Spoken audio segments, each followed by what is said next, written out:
श्रीमान नरेंद्र मोदी जी ने कहा था कि 1 करोड़ लखपति दीदी बन चुकी है, हम 3 करोड़ लखपति दीदी बनाएंगे। मुझे बताते हुए प्रसन्नता है कि अब तक 1,15,02,74 दीदियां मतलब स्व सहायता समूह के माध्यम से, सेल्फ हेल्प ग्रुप के माध्यम से, आजीविका मिशन के माध्यम से लखपति की श्रेणी में आ गई है। लखपति का मतलब है जिनकी आमदनी साल में 1 लाख रुपया से ज्यादा हो जाए। और हमारे ये अभियान निरंतर जारी है। आजीविका मिशन के माध्यम से महिला सशक्तिकरण का काम अद्भुत ढंग से हो रहा है। 10 करोड़ बहनें 90 लाख स्व सहायता समूहों के माध्यम से आजीविका मिशन से जुड़ी है और एक नहीं अनेकों प्रकार की आर्थिक गतिविधियां जिसमें लगातार बढ़ोतरी होती जा रही है, वो निरंतर कर रही है। मित्रों, लखपति दीदियों का केवल आर्थिक सशक्तिकरण नहीं हो रहा, उनमें से अनेकों कई मामलों में अपने गांव का नेतृत्व करने की क्षमता प्राप्त कर चुकी हैं। मां, बहन और बेटी की आंखों में आंसू ना रहे, उनके चेहरे पर मुस्कुराहट आए और वह अधिकार संपन्न बने, इसके लिए लगातार हम प्रयत्न कर रहे हैं। गरीब का एक सबसे बड़ा सपना होता है अपना घर, पक्का घर। और इसलिए चुनाव के पहले भी प्रधानमंत्री जी ने कहा था कि हम 3 करोड़ घर और बनाएंगे गरीबों के लिए, 2 करोड़ ग्रामीण क्षेत्र में और 1 करोड़ शहरी क्षेत्र में। मुझे बताते हुए प्रसन्नता है, योजना के प्रारंभ से ग्रामीण विकास विभाग 2 करोड़ 95 लाख आवास स्वीकृत कर चुका है, जो हमारा टारगेट था। और उसमें से 2 करोड़ 68 लाख घरों का निर्माण पूरा कर चुके हैं। अब 5 सालों में 2 करोड़ नए घर हमको और बनाने हैं। 2024-25 के लिए 54,500 करोड़ रुपया आवंटित किए गए। 2 करोड़ नए घर बनाने में 3 करोड़ 6 लाख रुपए की लागत आएगी। हमने ये तय किया कि कोई भी पात्र परिवार न छूटे, और इसलिए पिछली बार अपात्रता की श्रेणी में जिनके पास 2 पहिया वाहन था वो भी आते थे, लेकिन आजकल 2 पहिया वाहन आम हो जाए, इसलिए 2 पहिया वाहन या टेलीफोन रखने वाले गरीब भाई बहनों को भी आवास आवंटित किए जाएंगे। 10,000 रुपया से ज्यादा जिनकी मासिक आमदनी हो उनको आवास नहीं मिलता था, अब वो बढ़ा के 15,000 रुपया कर दिया गया है। जिनके पास मोटर वाली नाव होती थी वो अपात्रता की श्रेणी में आते थे, उसको समाप्त कर दिया गया है। और जिनके पास 2.5 एकड़ सिंचित और 5 एकड़ असिंचित जमीन है उनको भी पात्रता के दायरे में ले लिया गया है। हमारा प्रयास है कोई गरीब ना छूटे। तो फिर से एक सर्वे, क्या अगर कोई छूट गया, आवास प्लस के सर्वे के बाद कई राज्यों से शिकायत आई थी कि हमारे यहाँ अभी भी पात्र हितग्राही छूट गए हैं, तो फिर से एक सर्वे प्रारंभ करने का फैसला किया गया है। अभी हमने इस साल 2 करोड़ के लक्ष्य में से 38 लाख मकान 18 राज्यों को हम आवंटित कर चुके हैं। 10,668 करोड़ रुपए का हमारा फंड जारी किया जा चुका है।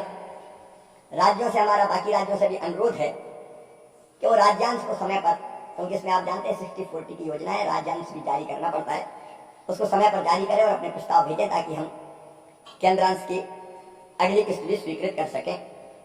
17 सितंबर 2024 को प्रधानमंत्री जी ने उड़ीसा से ही सिंगल क्लिक के द्वारा 15 लाख आवासों को स्वीकृति पत्र देने का काम किया था और 10 लाख से अधिक लाभार्थियों को आवास निर्माण हेतु प्रथम किस्त के रूप में 3,180 करोड़ रुपए आधार के माध्यम से जारी किए थे और 26 लाख से ज्यादा मकानों में जो पुराने बन रहे थे वह गृह प्रवेश का काम किया था। तो हर गरीब को पक्का घर मिले, ये ग्रामीण विकास विभाग की प्रतिबद्धता है और उसको पूरा करने में विभाग राज्यों के साथ मिलकर पूरी गंभीरता से जुटा हुआ है। पीएम जनमन एक और योजना है, विशेषकर जो अत्यंत पिछड़ी जनजातियां हैं उनके लिए। जो अत्यंत पिछड़ी जनजातियां हैं उनको पक्का मकान देने के लिए, और उसमें यह तय किया है कि कोई भी परिवार न छूटे, हर एक को हम पक्का घर देंगे।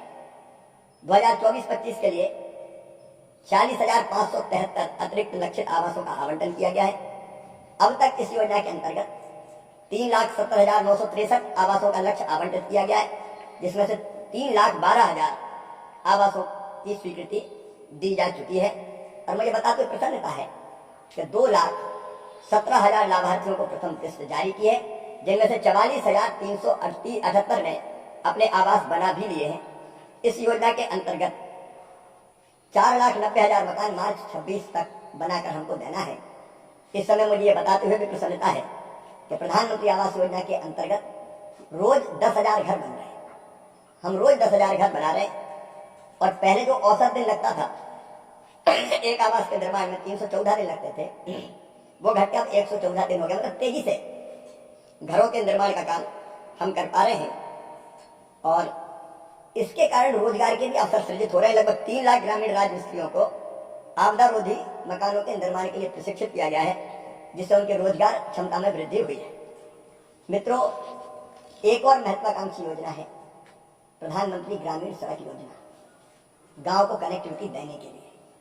ये योजना वरदान सिद्ध हुई है और मुझे बताते हुए प्रसन्नता है कि इस योजना के अंतर्गत अब तक 8,34,457 किलोमीटर सड़कों को स्वीकृति दी गई है, जिनमें से 7,69,284 किलोमीटर सड़कों का निर्माण हम पूरा कर चुके हैं। प्रधानमंत्री ग्रामीण सड़क योजना के विभिन्न घटकों के अंतर्गत 9 जून 2024 से 2 दिसंबर 2024 तक 9,013 किलोमीटर सड़कों को स्वीकृति दी जा चुकी है। उनमें से 7,058 किलोमीटर सड़कों का ओवरऑल, जो पहले से भी शेष थी, निर्माण किया जा चुका है और 1,067 बसाहटों को, गांवों को योजना के शुरुआत से इस साल जो हम 2/12/24 तक कनेक्टिविटी प्रदान की जा चुकी है। कुल 1,54,000 बसाहटें गांव इस योजना से हम 12 सड़कों से जोड़ने का काम कर चुके हैं। PMGSY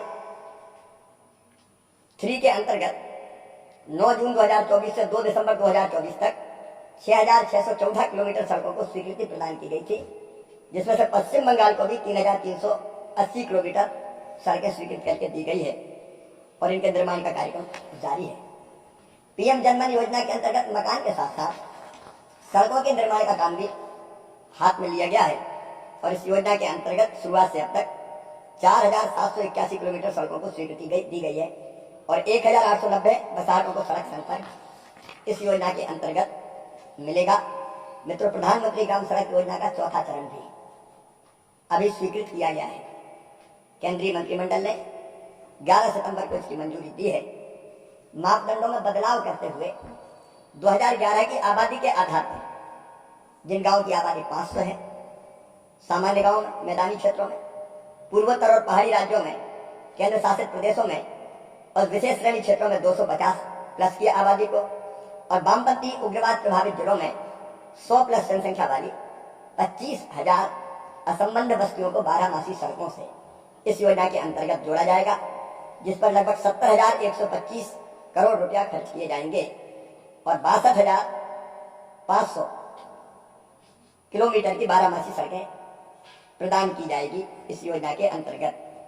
हाल ही में इस योजना में, इस चरण में अभी 3 राज्य मध्य प्रदेश, महाराष्ट्र और केरल में सड़कों को स्वीकृति दी गई है। तो लगातार जो असंबद्ध गांव हैं उनको जोड़ने का अभियान निरंतर जारी है। मनरेगा एक बहुत महत्वाकांक्षी योजना है। मजदूर भाई और बहनों को कम से कम 100 दिन का रोजगार इस योजना के अंतर्गत जो मांगते हैं उनको प्रदान किया जाता है। इस योजना के प्रारंभ में इसका बजट 7,000 करोड़ रुपया था। मुझे बताते हुए प्रसन्नता है, प्रधानमंत्री श्रीमान नरेंद्र मोदी जी ने इस बजट को निरंतर बढ़ाने का काम किया है आवश्यकता के अनुसार और इस साल अब तक का सबसे ज्यादा 86,000 करोड़ रुपया बजट में आवंटन है। लेकिन इसको रिवाइज भी करते हैं। जैसे कोविड के समय 2021-22 में लगभग 1,11,000 करोड़ रुपया से ज्यादा इस योजना के अंतर्गत खर्च किए गए थे, ताकि हम अधिक मानव दिवस सृजित करके रोजगार दे सकें। इसमें भी 2024-25 में 9 जून से अब तक 9 जून 2014 से लेकर 24-25 में 9 जून 2014 से लेकर दिसंबर 2024 तक 123 करोड़ श्रम दिवस सृजित किए गए हैं। अभी तक 40,907 करोड़ रुपए की केंद्रीय निधि जारी की गई है और 43,81,000 करोड़ काम पूरे हो चुके हैं। इस योजना से ग्रामीण जो मजदूर भाई बहन उनको रोजगार देने का काम करते हैं। इसके अलावा एक और महत्वपूर्ण योजना है दीनदयाल उपाध्याय ग्रामीण कौशल योजना। इस योजना के अंतर्गत 15 से लेकर 35 वर्ष आयु वर्ग के गरीब परिवारों के ग्रामीण युवाओं को विशेष रूप से प्रशिक्षित करने का काम किया जाता है, जिसके कारण उनकी कौशल उन्नयन हो सके और अनेकों रोजगार से वो जुड़ सके। मनरेगा के अंतर्गत ही अमृत मिशन अमृत सरोवर के अंतर्गत प्रधानमंत्री